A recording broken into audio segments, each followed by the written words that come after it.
BSI presents The Standard Show, the podcast that brings you the stories behind the standards with Matthew Childs and Cindy Paragill. Today's episode is to celebrate International Women's Day. Hello, and welcome to The Standard Show. My name is Cindy Paragill, and I'm with Matthew Childs. Hey Matthew, how are you? I'm very good. In fact, everything is shipshape. And you? Good. I'm feeling very much in fine feather. Now, the aim of this podcast is to bring you the stories behind the standards. And this is a special episode of the podcast to celebrate International Women's Day. Yes, indeed. International Women's Day is a global day marked on the 8th of March to celebrate the social, economic, cultural and political achievements of women. The day also marks a call to action for accelerating gender parity. It's been around for well over a century, with the first gathering held way back in 1911. Now, here at the Standard Show, we wanted to mark International Women's Day, so we thought we would have a conversation with a leading female standards maker to ask her about why and how she got involved, what her experience has been, and the difference it has made to her professional life. So, a few days ago, Matthew and I sat down with friend of the podcast, Dr Irina Brass, Associate Professor at UCL in the Department of Science, Technology, Engineering and Public Policy to do just that. I started by suggesting to Irina that those four subjects were a very interesting blend. What we try to do with this department, which sits in the Faculty of Engineering, by the way, is a really sort of a two-way process. On the one hand, we are trying to create a bridge really between scientific, technological expertise that comes from this expert community, from this epistemic community, and bring it closer to policy making, really creating what we know and we refer to as evidence-based policy making, but also vice versa. So bringing some of the challenges of doing policy in the 21st century when we're dealing with some really complex, really global challenges, as we've seen with the pandemic, as we see with a lot of digital technologies and policy, for instance. So bringing those closer and understanding some of the tensions and the trade-offs in doing policy making in the 21st century, and then bringing it closer to experts in science and technology, really. So within the department, I specialize in the regulation of emerging technologies. And the two areas that I very much focus on is digital technologies, so such as Internet of Things or AI, but also innovations that we see in healthcare, digital technological innovations, but also biotech innovations, such as developments in cell and gene therapies for really some very rare illnesses, for instance, such as rare cancers. Now, Irina, you're not only a successful academic, you're also involved in standards making. So can you tell us how are you involved in standards making at the moment? I've been researching and working closely with the standards making community for a while now. And in recent years, I've been working very closely with BSI, as you know. I'd say that I have two roles here. I'm a member of the IoT1 committee, so that's the Internet of Things committee, which mirrors ISO SE41. And prior to that, up until really 2019, 2020, early 2020, I chaired the IoT1 committee.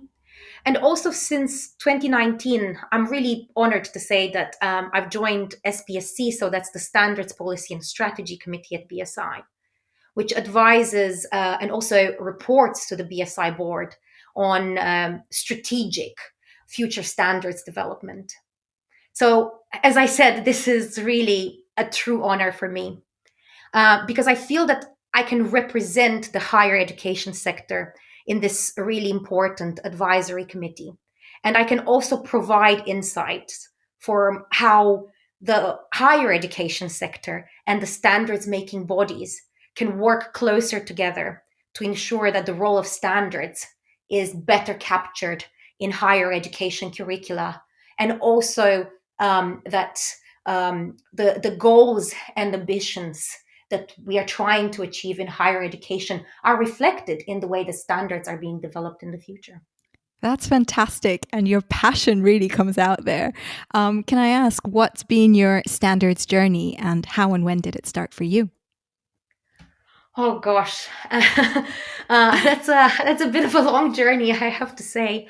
I've always been interested in this intersection between technology development and policy.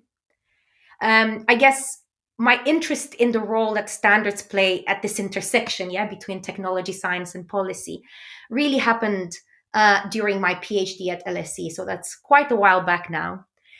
When I looked at the role standards and standards development communities play in shaping radio frequency allocation policy for mobile cellular communications, for the various generation of mobile cellular communications that we've seen, like 2G, 3G, 4G. So the standards that underpinned that evolution, essentially.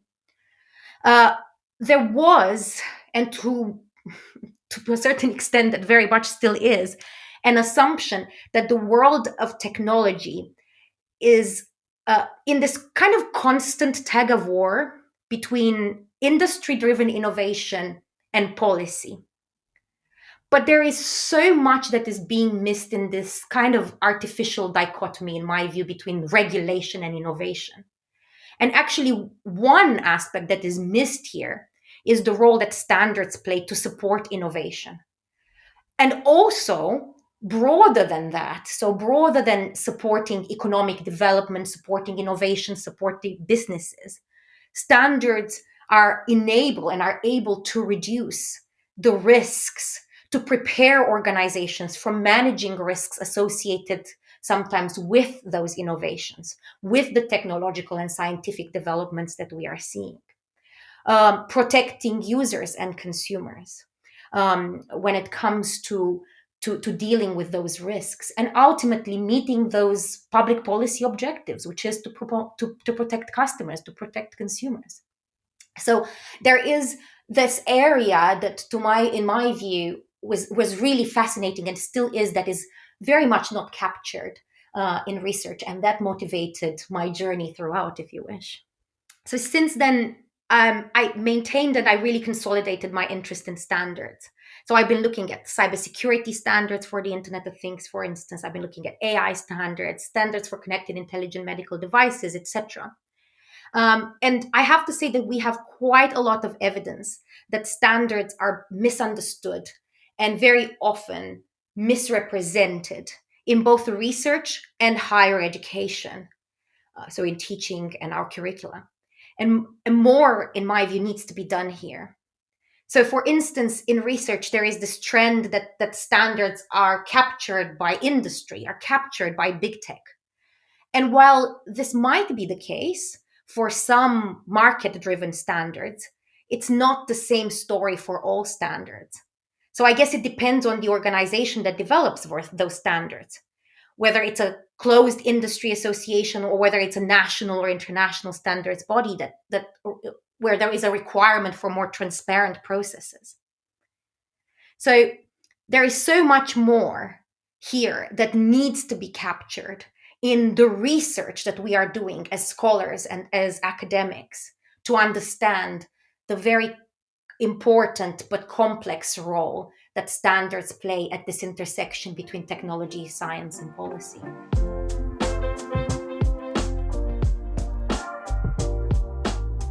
Here's me interrupting our conversation with Irina to remind you that here on The Standard Show, we really welcome your feedback.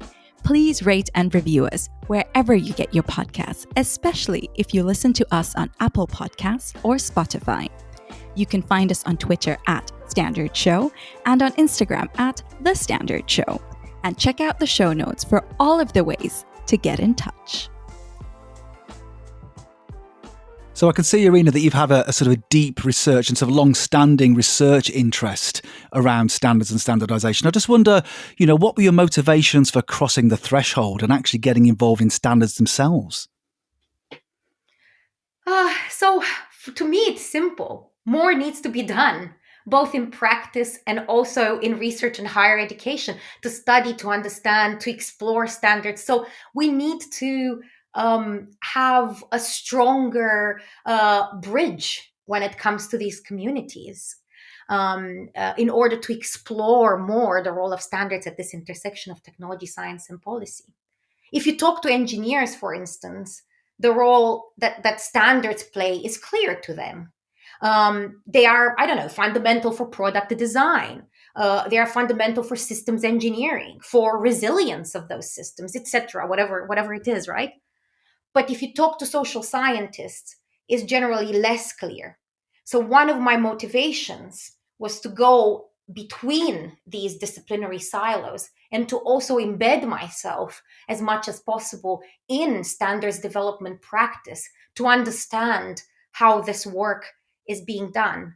And let me give you just, if you wish, another critical example of what motivates me here. We have evidence going back to this point about bridging these communities of the higher education sector and standards development communities and policy at large also. We have evidence that standards are not well captured in academic curriculum in higher education. We know this, and we've also discussed this in previous podcasts as well. So my ambition and action here is to ensure that at least the work that I do at STEaPP and that we do at UCL promotes the study and the inclusion of standards in our curricula. At STEaPP, I lead the department Masters in Public Administration, so MPA in Digital Technologies and Policies. So for me, it's critical that standards are included in that curriculum, that we discuss, that when we discuss digital tech policy, the role that standards play in supporting those public policy objectives, in supporting innovation, in supporting good organizational governance when it comes to developing new products, new systems, new services in digital tech, is done in a responsible manner. To look at the politics that are associated with the development of standards, where standards sit vis-a-vis policy at large, vis-a-vis regulation. So all of these aspects, I think, are absolutely critical to bring into higher education. And what better way to learn than by being present and being involved in standards myself. And has the experience working in the whole standards world been what you expected? I think it's been I think it's been absolutely wonderful, and probably a bit more as well, I'd say. So I don't want to sound over optimistic. I have to say that it's sometimes frustrated to see progress being somewhat slower than expected at this intersection, right, that I mentioned between not just necessarily of what's happening in standards development communities, but at this intersection between higher education and standards development. And as an active researcher in this space, I always wish that more research was done to understand the role that standards play at this intersection between tech, science, and policy.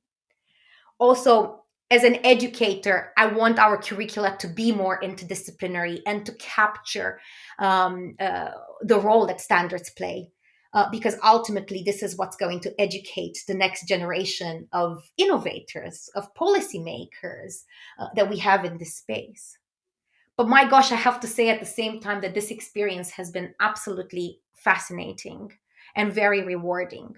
So, for instance, working closely with the standards making community has been wonderful in the sense of seeing, embedding knowledge about standards and teaching and learning about standards in the curriculum already in collaboration with BSI. So over the past 4 years now, I've been working closely with Matthew and several, and I mean really several other colleagues at BSI to set up joint research projects for our master's students.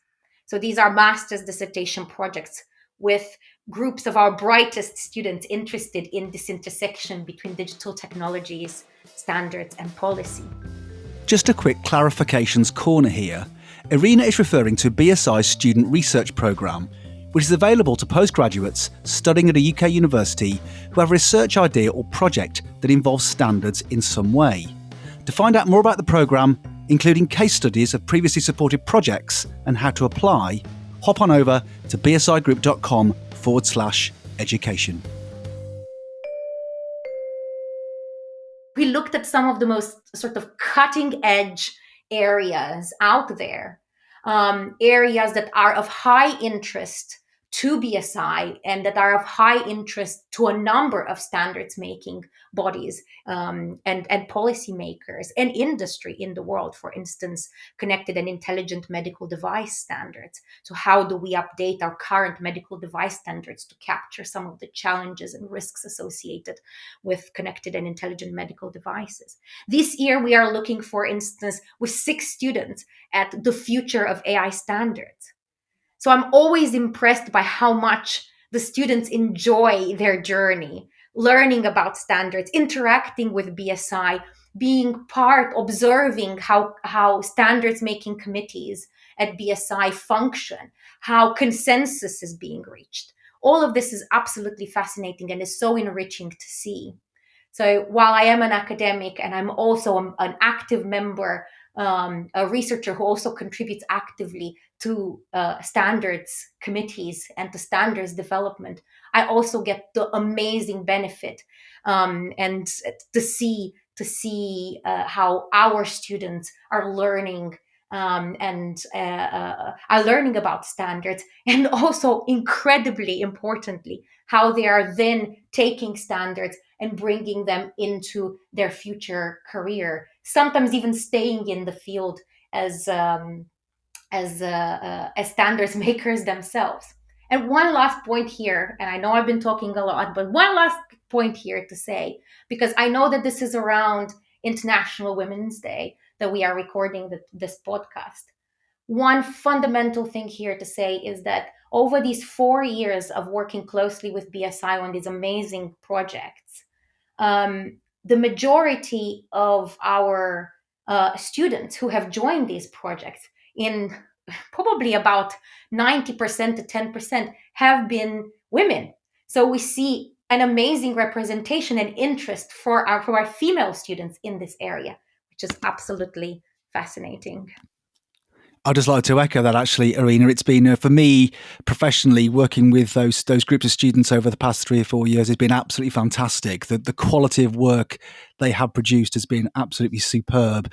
And you've made some really strong arguments there about why, academics should become involved in standards, not just researching them or teaching them about them, but actively becoming involved with them. I just wonder, from a personal perspective, what has being involved in standards done for you professionally? Look, as I mentioned before, it's really been a wonderful and enriching experience. I hope that it transpires that I'm a passionate researcher and educator. So I'm so happy and pleased to see that there is interest in like the work that I do, both from the higher education community, but also from the practitioner community, from the standards making community, where I established, I have to say, some of the most enriching partnerships I've had so far, like with the BSI. And on a personal level, I'm incredibly glad, and very honored, that I have been recognized in these endeavors so far. So there is also, of course, a professional benefit, which I'm incredibly pleased and humbled to have experienced. So, for instance, I think it was in 2019 now, I received an award for education about standardization from BSI. I also received a UCL award from the UCL provost, that focused on the research-led education that I've delivered, on the role of standards. So emphasizing the role that standards play at this intersection between technology, science, and policy. Really bridging what we mean by research-based education is taking the research that we're doing, the engagement with partners, in this case, for instance, with BSI that we're doing, and connecting it to the curriculum, so bringing it into our education curriculum. But I should say, I mean, awards are wonderful, and I'm extremely privileged to have received them. But ultimately, the greatest achievement is seeing my students' interest in this space and seeing it grow year upon year upon year, to see their reactions where they read a standard for the first time, to see their frustration about certain aspects of standards making. So it's not, I want them to be critical in this space as much as possible, to see sort of how their inquisitive nature develops and grows in this pace, and to see them, as I mentioned before, really continuing their careers. Some of them have brought standards into their organizations, achieving, for instance, compliance with particular standards that allow that. Some of them have, as I said, stayed in or joined standards making committees at BSI. So it's absolutely phenomenal to see that they are also growing in this field beyond the study that they're doing and after they graduated. It's really inspiring to hear your story and how your students are getting involved in this and really growing this standards community. One final question, Irina. What would you say to someone else, and particularly a woman, who's thinking of getting involved in standards? Oh wow, Cindy, I have to say that this is, this is an important question. It's a big question. I hope that I can do it. I can do it a little bit of justice at least. So I don't know. I guess what I'd say is standards and standards making processes need and benefit from diversity. So, and I don't mean just sort of gender equality and inclusion, which of course are absolutely critical, um, because for a very long time, and still very much today, unfortunately, in some instances, if we look at a lot of standards making committees across most standards making bodies, we do see that more can be done when it comes to gender equality. And this in part is also a reflection of what we see in STEM more generally as a kind of like sector, right? But this goes to me beyond gender.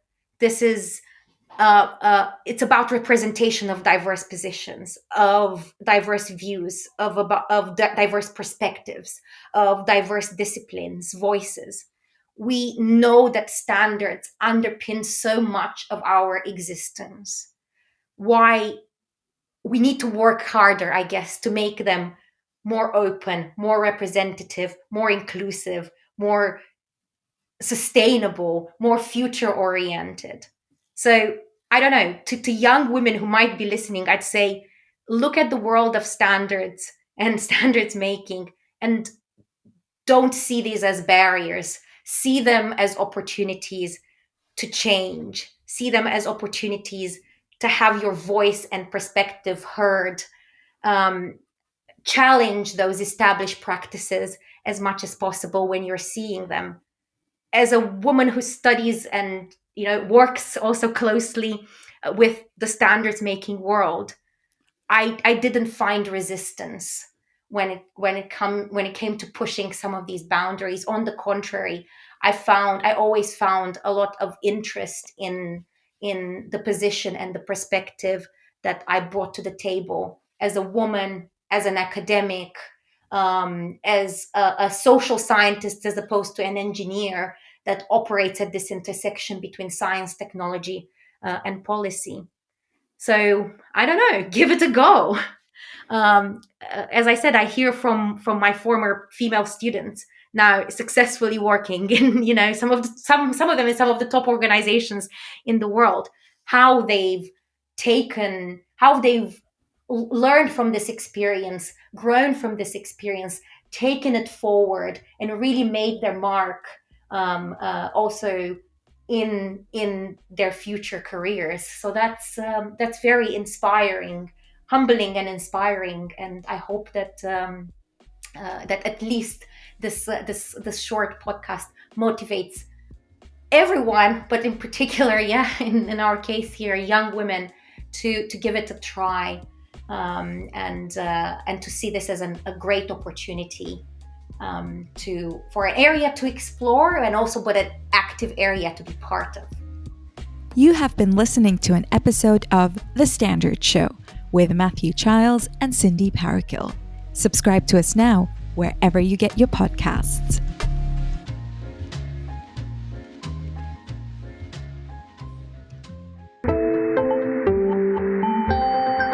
You just heard a STEaPP media production.